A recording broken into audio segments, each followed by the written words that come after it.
அமெரிக்காவோட பிரசிடென்ட் அவர்களே இது உங்களுக்கு தேவையா? நாங்க யாரு? எங்களோட ஃபேஸ் கட்டு என்னன்னு தெரியாம எங்க மேல நீங்க எப்படி கை வைக்கலாம்? 25 வருஷத்துக்கு முன்னாடி நாங்க சண்டை போட்டு பேசாம இருந்தோம். எங்கள இப்போ நீ பேச வச்சுட்ட. ட்ரம்ப் அவர்களுக்கு வாழ்த்துக்கள். அப்படி என்னதான்டா பண்ணிட்டாரு அவரு? அது எல்லாத்தையும் நான் உங்களுக்காக இந்த ஒரு வீடியோல சொல்லப் போறேன். நம்ம சேனலுக்கு நீங்க புதுசா வந்தீங்கன்னா மறக்காம சப்ஸ்கிரைப் பண்ணி வச்சுங்க. ஏன்னா தினமும் இந்த மாதிரி ஒரு இன்ஃபர்மேஷனான வீடியோ தெரிஞ்சுக்கணும்ல. இந்தியால என்ன நடக்குது, நம்ம தமிழகத்துல என்ன நடக்குது, வேர்ல்டு வைடா என்ன நடக்குதுன்னு எல்லாத்தையும் பார்த்து நம்ம சேனல்ல தினமும் பார்த்தா வீடியோ அப்லோட் பண்ணிக்கிட்டு இருக்கோம்.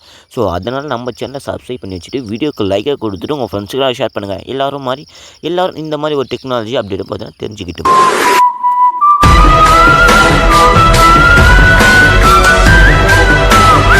இந்தியா மேலே தெரியாத்தனமாக கை வச்சிட்டிங்களேன்னு சொல்கிற மாதிரி தான் அமெரிக்காவோட அதிபரான டொனால்ட் ட்ரம்ப் அவங்களுடைய மைண்ட் வாய்ஸ் இருந்துக்கிட்டு இருக்கும்.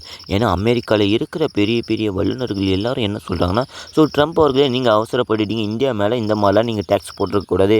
இப்போது 3 கண்ட்ரி மேலே டேக்ஸ் போட்டதால் பார்த்தீங்கன்னா பிரிக்ஸ் நாடுகள் மேலே ஸோ அவங்க 3 பேரும் பார்த்தீங்கன்னா ஒன்றா சேர்ந்து இப்போ நம்மளை அடிக்கிறதுக்கு 100% வாய்ப்பு இருக்குது. ஸோ என்னென்ன நடக்க போதோ இனிமேல் உங்ககிட்ட தான்ப்பா இருக்குன்னு சொல்கிற மாதிரி பார்த்தீங்கன்னா பல விஷயங்கள் இப்போ பார்த்தீங்கன்னா நடந்துக்கிட்டு இருக்குது. அமெரிக்காவில் அதிபர் ஆகிறதுக்கு ட்ரம்ப்புக்கு சப்போர்ட் பண்ணவங்களே இப்போ எல்லாரும் பார்த்தீங்கன்னா அவங்கள எதிர்த்துக்கிட்டு இருக்காங்களா? அது யாருன்னா கேட்டிங்கன்னா, அமெரிக்காவோட அதிகாரிகளாக இருக்கிற முன்னாள் துணைச் செயலாளர், நாடாளுமன்ற உறுப்பினர்கள் மற்றும் பொருளாதார நிபுணர்கள் எல்லாரும் பார்த்தா ட்ரம்ப்புக்கு வெளிப்படையாக விமர்சனத்தை பண்ணிக்கிட்டு வராங்க. அமெரிக்காவோட முன்னாள் துணை செயலராக இருக்கிற கேம்பல், ஸோ ட்ரம்ப் எடுத்தது தவறான முடிவு.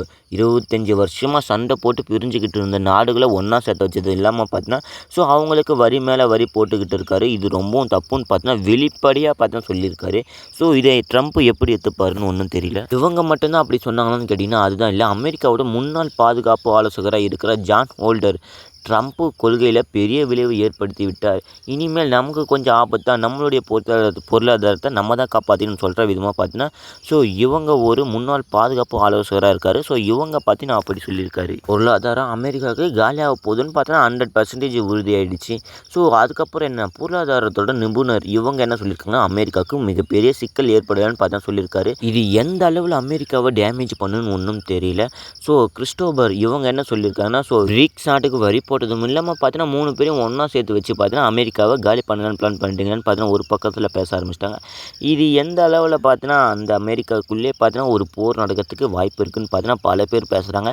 ஏன்னா மெயினாக இருக்கிற தலைவர்கள் எல்லாரும் பார்த்தீங்கன்னா ட்ரம்ப்பை வெறுக்கிறதுனால பார்த்தீங்கன்னா அடுத்த எலெக்ஷனில் இவங்க அதிபர் ஆகிறது கூட கொஞ்சம் டவுட்டு தான். நமக்கும் ரஷ்யாவுக்கும் பார்த்தீங்கன்னா ஸோ 50% டேக்ஸை போட்டவங்களே கண்டி, அதுக்கப்புறம் சீனாவுக்கு பார்த்தீங்கன்னா 130% டேக்ஸை பார்த்தா போட்டுக்கிட்டு இருந்தாங்க.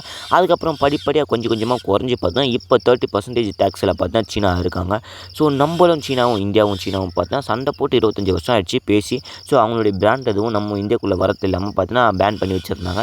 இப்போ பார்த்தீங்கன்னா அது வரத்துக்கு வாய்ப்பு இருக்கான்னு கேட்டிங்கன்னா வாய்ப்பு இருக்குன்னு நான் நினைக்கிறேன். ஏன்னா இப்போ தான் ட்ரம்ப் அவர்கள் வந்து டேக்ஸை ஏற்றணும்னு சொல்கிற மாதிரி பல விஷயங்களை பண்ணிட்டு போயிட்டார். அதாவது பார்த்தீங்கன்னா உங்கள் எல்லாருக்கும் டேக்ஸை ஏற்றுறேன்டான்னு சொல்கிற மாதிரி, ஸோ உங்களுக்கு ஆப்பு வைக்கிறேன் இந்த ஒரு வார்த்தையில் பார்த்தீங்கன்னா டேக்ஸை ஏற்றுறேன்னு சொல்லி அவங்களே ஆப்பு வச்சுக்கிட்டாங்க. 25 வருஷமாக பேசாத இருந்தவங்கள இப்போ பேச வச்சுட்டாரு. இப்போ கைக்கு உட்கவும் வச்சுட்டாரு.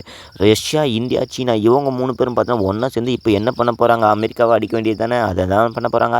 ஸோ என்ன நடக்குதுன்னு வரும் வீடியோவில் பார்த்தா கண்டினியூஸாக தெரிஞ்சுக்கலாம். இந்த ஒரு வீடியோ பிடிச்சா மறக்காமல் லைக்கை கொடுத்துட்டு உங்கள் ஃப்ரெண்ட்ஸில் ஷேர் பண்ணிட்டு சேனல் டாக்ஸை சப்ஸ்கிரைப் பண்ணி வச்சுங்க. அப்போ தான் தினமும் இந்த மாதிரி ஒரு இன்ஃபர்மேஷனான கான்டென்ட்டை ஈஸியாக தெரிஞ்சுக்கணும். சரி, இந்த வீடியோவில் எதனா ஒரு மிஸ்டேக் இருந்தால் ஸோ நீங்கள் எதனா சொல்லணும்னு இருந்தீங்கன்னா மறக்காமல் கமெண்ட் சொல்லுங்கள். நான் பார்த்து தெரிஞ்சுக்கிறேன். அப்போ தான் எனக்கு அடுத்த வீடியோ போகிறதுல என்ன சேஞ்ச் பண்ணிக்க முடியும். சரிங்களா?